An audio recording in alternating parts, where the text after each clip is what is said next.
Aire frío. H.P. Lovecraft. Me piden que explique por qué temo las corrientes de aire frío, por qué tirito más que otros al entrar en una habitación fría y parece como si sintiera náuseas y repulsión cuando el fresco viento de anochecer empieza a deslizarse por entre la calurosa atmósfera de un apacible día otoñal. Según algunos, reacciono frente al frío como otros lo hacen frente a los malos olores, impresión esta que no negaré. Lo que haré es referir el caso más espeluznante que me ha sucedido, para que ustedes juzguen en consecuencia si constituye o no una razonada explicación de esta peculiaridad mía. Es una equivocación creer que el horror se asocia inextricablemente con la oscuridad, el silencio y la soledad.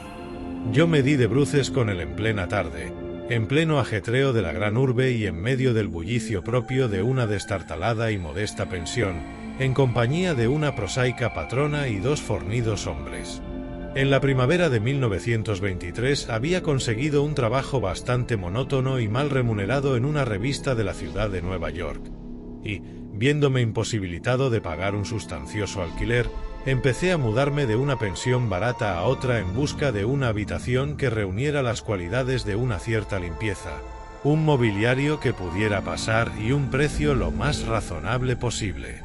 Pronto comprobé que no quedaba más remedio que elegir entre soluciones malas, pero, tras algún tiempo, recalé en una casa situada en la calle 14 Oeste que me desagradó bastante menos que las otras en que me había alojado hasta entonces. El lugar en cuestión era una mansión de piedra rojiza de 4 pisos, que debía datar de finales de la década de 1840, y provista de mármol y obra de marquetería cuyo herrumbroso y descolorido esplendor era muestra de la exquisita opulencia que debió tener en otras épocas. En las habitaciones, amplias y de techo alto, empapeladas con el peor gusto y ridículamente adornadas con artesonado de escayola, había un persistente olor a humedad y a dudosa cocina. Pero los suelos estaban limpios, la ropa de cama podía pasar y el agua caliente apenas se cortaba o enfriaba, de forma que llegué a considerarlo como un lugar, cuando menos, soportable para hibernar hasta el día en que pudiera volver realmente a vivir. La señora Herrero, una desaliñada y casi barbuda mujer española, no me importunaba con habladurías ni se quejaba cuando dejaba encendida la luz hasta altas horas en el vestíbulo de mi tercer piso, y mis compañeros de pensión eran tan pacíficos y poco comunicativos como desearía, tipos toscos, españoles en su mayoría, apenas con el menor grado de educación. Solo el estrépito de los coches que circulaban por la calle constituía una auténtica molestia. Llevaría allí unas 3 semanas cuando se produjo el primer extraño incidente. Una noche, a eso de las 8, oí como si cayeran gotas en el suelo.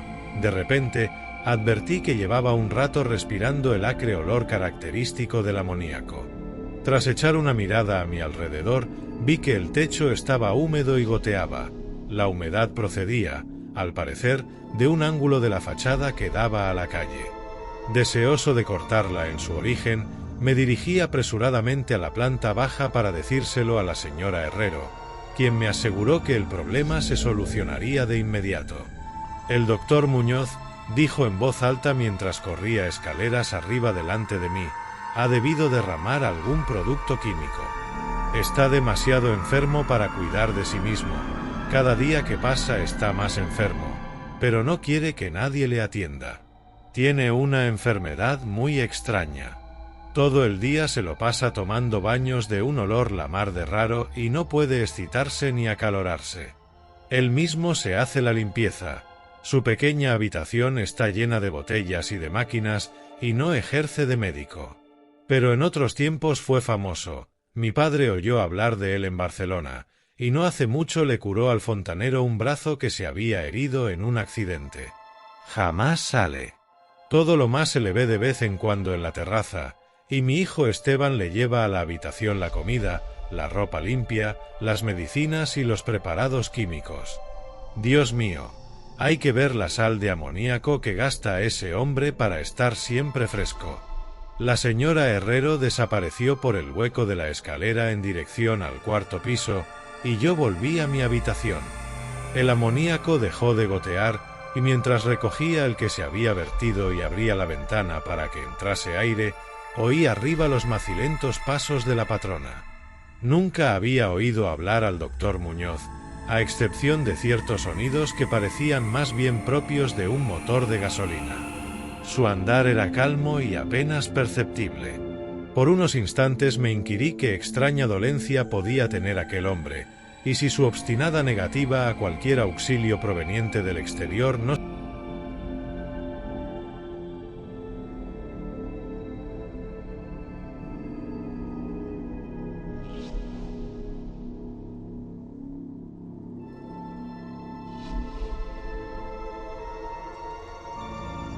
Tal vez no hubiera conocido nunca al doctor Muñoz, de no haber sido por el ataque al corazón que, de repente, sufrí una mañana mientras escribía en mi habitación. Los médicos me habían advertido del peligro que corría si me sobrevenían tales accesos, y sabía que no había tiempo que perder. Así pues, recordando lo que la patrona había dicho acerca de los cuidados prestados por aquel enfermo al obrero herido, me arrastré como pude hasta el piso superior y llamé débilmente a la puerta justo encima de la mía.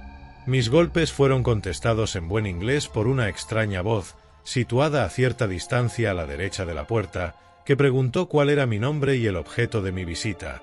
Aclarados ambos puntos, se abrió la puerta contigua a la que yo había llamado.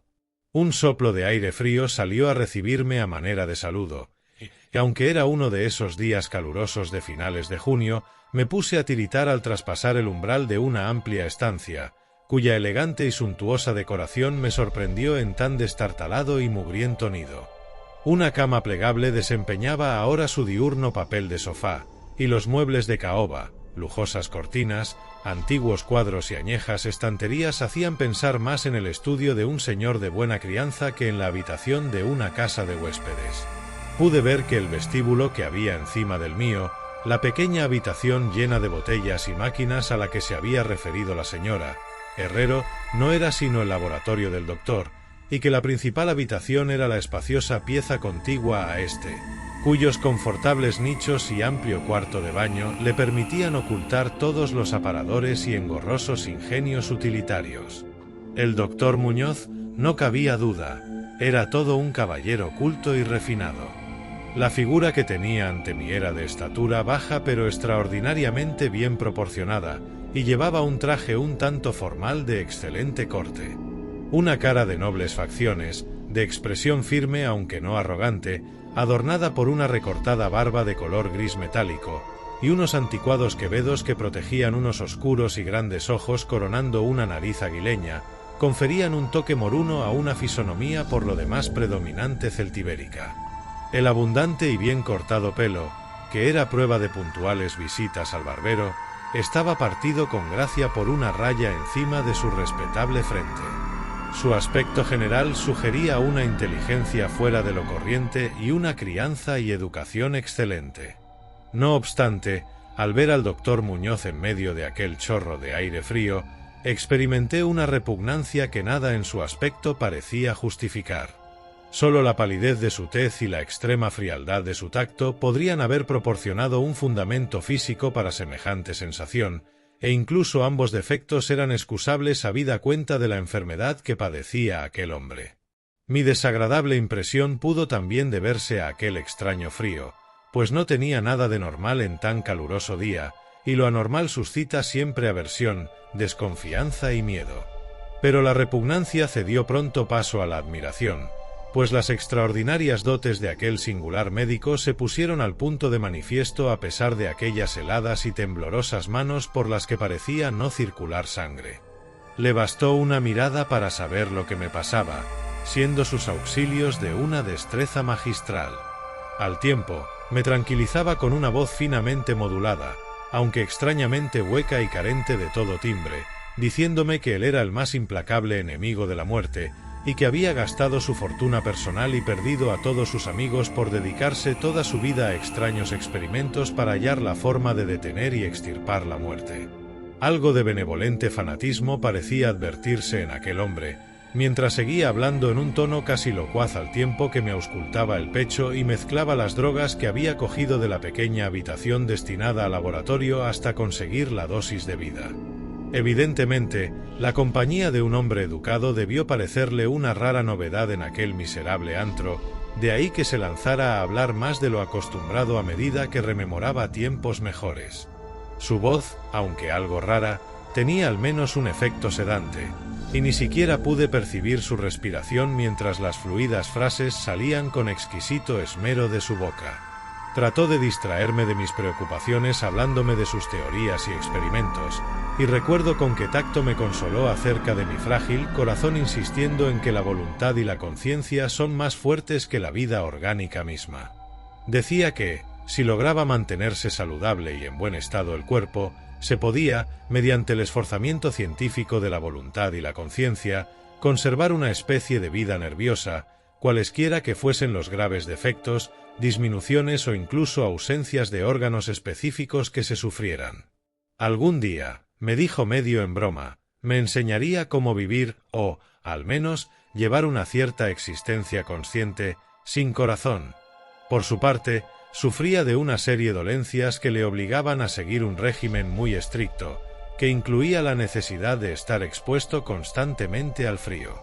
Cualquier aumento apreciable de la temperatura podía, caso de prolongarse, afectarle fatalmente, y había logrado mantener el frío que reinaba en su estancia, de unos 11 a 12 grados, gracias a un sistema absorbente de enfriamiento por amoníaco, cuyas bombas eran accionadas por el motor de gasolina que con tanta frecuencia oía desde mi habitación situada justo debajo.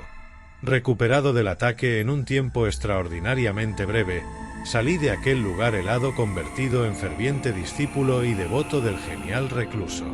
A partir de ese día, le hice frecuentes visitas, siempre con el abrigo puesto. Le escuchaba atentamente mientras hablaba de secretas investigaciones y resultados casi escalofriantes, y un estremecimiento se apoderó de mí al examinar los singulares y sorprendentes volúmenes antiguos que se alineaban en las estanterías de su biblioteca. Debo añadir que me encontraba ya casi completamente curado de mi dolencia, gracias a sus acertados remedios.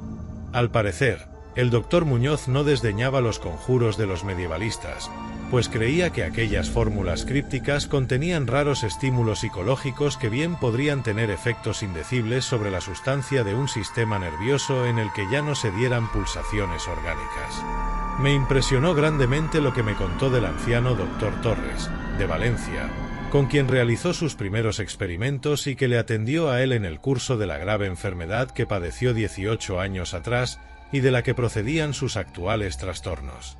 Al poco tiempo de salvar a su colega, el anciano médico sucumbió víctima de la gran tensión nerviosa a que se vio sometido, pues el doctor Muñoz me susurró claramente al oído, aunque no con detalle, que los métodos de curación empleados habían sido de todo punto excepcionales, con terapéuticas que no serían seguramente del agrado de los galenos de cuño tradicional y conservador.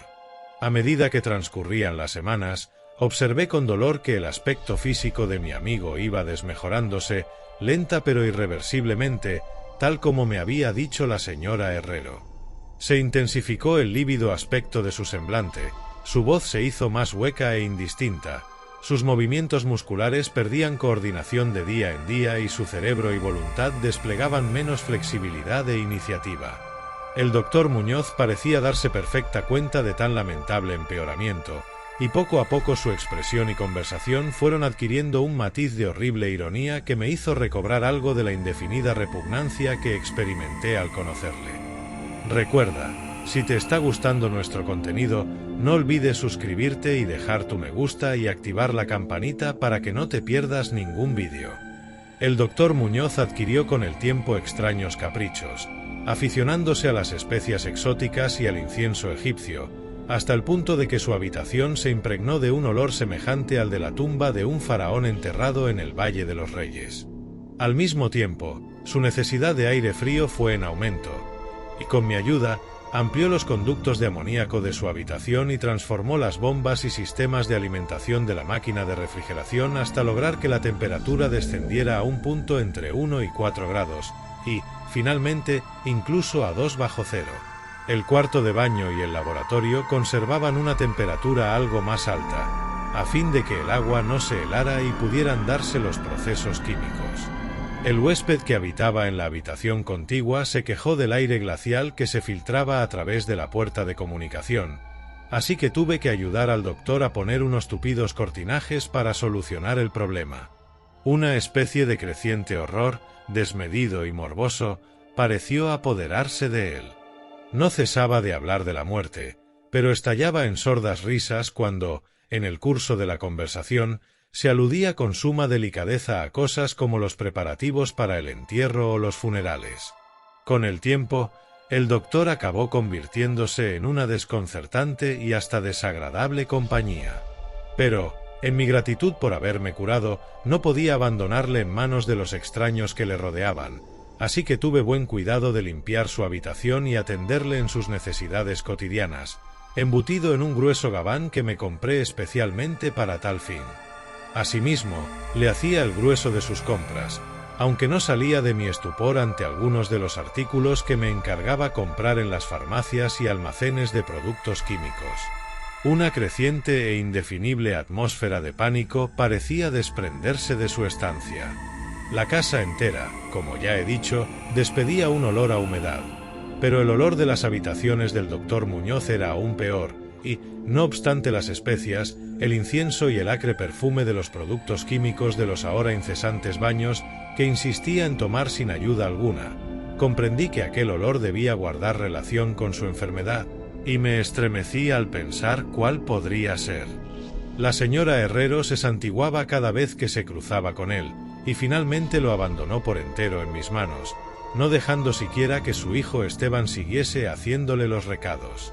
Cuando yo le sugería la conveniencia de avisar a otro médico, el paciente montaba en el máximo estado de cólera que parecía atreverse a alcanzar.